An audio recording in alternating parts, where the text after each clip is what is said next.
मैं जोया हसन आपसे एक बात शुरू करना चाहता हूँ इस प्रोग्राम में कि हम सब इंतजार कर रहे थे सोनिया गांधी को सुनने का। मैं जनार्दन द्विवेदी साहब की ब्रीफिंग को देख रहा था, जिस तरह से वो उसमें बता रहे थे कि 142 लोग आए, इतने नहीं आए, इतने चले गए। मतलब कांग्रेस पार्टी की वर्किंग कमेटी की मीटिंग के बाद आप नेशनल प्रेस को ब्रीफ कर रहे हैं। क्या ये इंपॉर्टेंट है, ये जानना इंपॉर्टेंट है कि वाकई की इश्यूज पे अब ये पार्टी कहां जाना चाहती है? ये पार्टी इन पावर है, 2014 में इसको इलेक्शन लड़ना है।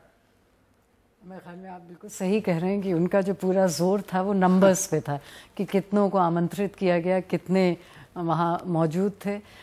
और जब उन्होंने ये बताया कि इतने लोग आए और इतनों ने हिस्सा लिया तो मुझे कतई नहीं लगता कि देश इंटरेस्टेड है जानने में कि सीडब्ल्यूसी की लिस्ट क्या है और उसमें तो कितने स्पेशल इनवाइटीज है। ना कोई बीजेपी की लिस्ट जानना चाहता है कि उसमें जो किताब लिखा है उसको शायद दिलचस्पी हो, जैसे मुझे हो सकता है दिलचस्पी हो कि कितने लोगों को उसमें दावत दी गई हो, कितने आए। मगर असली बात जैसा आप कह रहे हैं वो तो ये है कि जो लोग आए उन्होंने क्या स्टैंड लिया, क्या डिस्कशन हुआ, क्या पोजीशंस ली, या किसी ने कोई पोजीशन ली भी या खाली सिर्फ सोनिया गांधी ने तकरीर कर दी और डॉक्टर मनमोहन सिंह ने तकरीर की।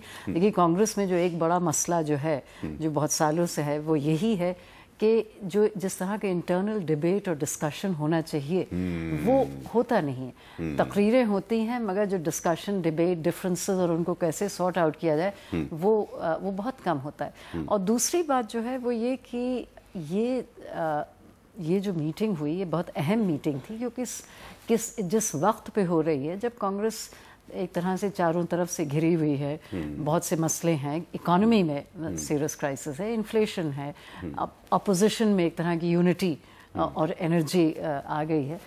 फिर कांग्रेस का खुद का परफॉर्मेंस अभी हाल के असेंबली बहुत ख़राब रहा और अब यूँ कहिए तो गांधी फैमिली को बहुत बड़ा सेटबैक हुआ है उत्तर प्रदेश में, क्योंकि उन्होंने अपनी पूरी मेहनत राहुल गांधी ने की, उनके साथ प्रियंका गांधी भी लगी वगैरह वगैरह।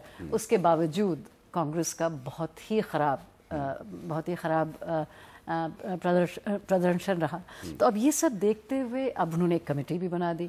उस कमेटी ने 2 हफ्ते पहले रिपोर्ट दे दी। अब 2 हफ्ते तो उनको थे रिफ्लेक्ट करने के। अब उस रिफ्लेक्शंस के बाद क्या ठोस एक्शन सोनिया गांधी ले। आलोक मेहता जो पॉइंट पर जोया हसन खत्म करें, मैं यही से आपको यहाँ पर लाऊंगा कि मैंने जो इस प्रोग्राम की शुरुआत में इंट्रोडक्शन में कि फिजूल के कामों में जो ताकत लगाते हैं उसकी आदि भी संगठन में लगाए तो संगठन मजबूत हो जाएगा।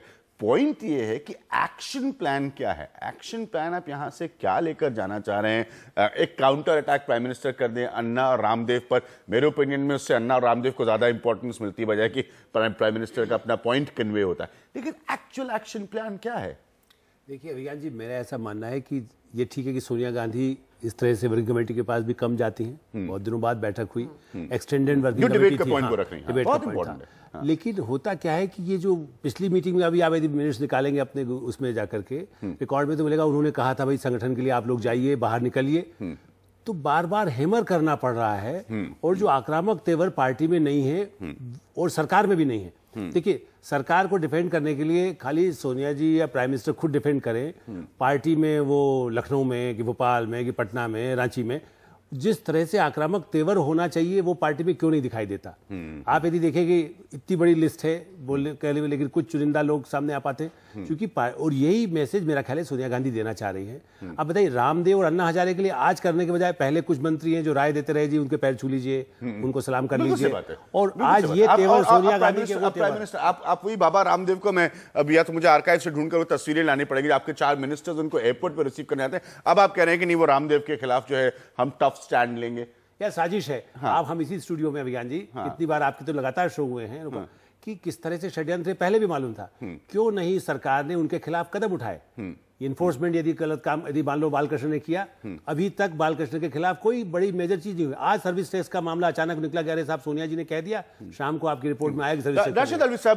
डॉक्टर जोया हसन और आलोक मेहता, मैं आप मेरे स्वभाव को समझते हैं राशिद अली साहब, मैं ज़्यादा नहीं पसंद करता चिल्ला चिल्ली की डिबेट, लेकिन मैं बहुत सीरियस पॉइंट रेस कर रहा हूं। दोनों ने बहुत समझ के साथ, एहतराम के साथ 2 पॉइंट्स को रखा यहां पर। एक उन्होंने कहा कि जो इंटरनल डिबेट नहीं होने की परंपरा है कांग्रेस पार्टी में, वो डॉक्टर जोया हसन कह रहे हैं कि वो चेंज नहीं हो रहा। आलोक मेहता ये बात करें कि ये जेनेरिक तकरीरें आप हर बार कर सकते हैं, लेकिन एक्चुअल एक्शन प्लान है क्या ग्राउंड पे? देखिए, एक बात तो मैं ये कहूंगा जी कि पार्टी के इंटरनल मामलात पे बाहर बहस नहीं की जा सकती है। वर्किंग कमेटी के अंदर तमाम लोग आए थे। अभी मैं आपकी बात सुन रहा था, ऐसा नहीं है कि कितने लोगों को बुलाया गया, कितने लोग आए, ये कोई अहमियत रखता है। किसी ने पूछा होगा सवाल, उसका जवाब दिया होगा, लेकिन वहां पे प्रणब मुखर्जी ने आर्थिक स्थिति पे बहुत तफसील से बताया कि क्या आर्थिक स्थिति है, महंगाई है तो क्यों है, पेट्रोल की कीमत बढ़ाई गई तो क्यों बढ़ाई गई। प्रधानमंत्री ने अपनी कारकर्दगी पे रोशनी डाली कि अभी तक हम क्या कर पाए हैं, क्या करने वाले हैं। सोनिया जी ने पार्टी के अंदर अगर ग्रुपिज्म है, आगे की लड़ाई हमें कैसे लड़नी है, ये सारी बात तफसील के साथ की। मैं नहीं समझता कि इससे ज्यादा बेहतर वर्किंग कमेटी के अंदर कोई दूसरी बात हो सकती थी। और तमाम नेताओं ने जो बोलना चाहते थे वो उन्होंने अपनी अपनी राय रखी। महंगाई के बारे में संजीदगी के साथ सब लोगों ने अपने ख्यालात का इजहार किया। Do you have the NDTV Profit app? All the markets, all the news and your own homemade, ready-made portfolio available there for you. We will right now answer what you should sell, what you should buy when markets are down.